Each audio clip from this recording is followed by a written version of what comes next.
আজহারি সাহেব বলেছিলেন six pack বলে গোটা বাংলাদেশ তো পার। আসলে ব্যাপারটা এইরকম না, ব্যাপারটা হচ্ছে এইরকম যে নবীর বডিটা ভুঁড়ি ছিল না, মেদ ছিল না, চর্বি যুক্ত ছিল না, চর্বি মুক্ত ছিল। সুবহানাল্লাহ পড়া। এবার বলেন এটা হচ্ছে আমার হাত, এই হাতের এটাকে কি বলে? মাশাআল্লাহ, এটা কি বলে? তালু। আমরা যখন মুসাফাহ করি তালুতে তালু মিলে কি মেলে না?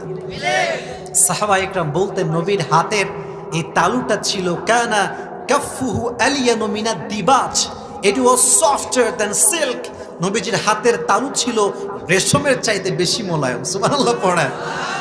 কোন সাহাবী যখন এসে সালাম করত, নবীজি হাত বাড়াতেন মুসাফা করার জন্য। নবীজির হাত এত নরম ছিল কোন সাহাবী ধরলে আর ছাড়তেই চাইতো না, ধরেই বসে থাকতো। আর নবীজির সুন্দর ব্যবহার এত সুন্দর ছিল যে কোন সাহাবী হাত নিজে না ছাড়লে নবীজি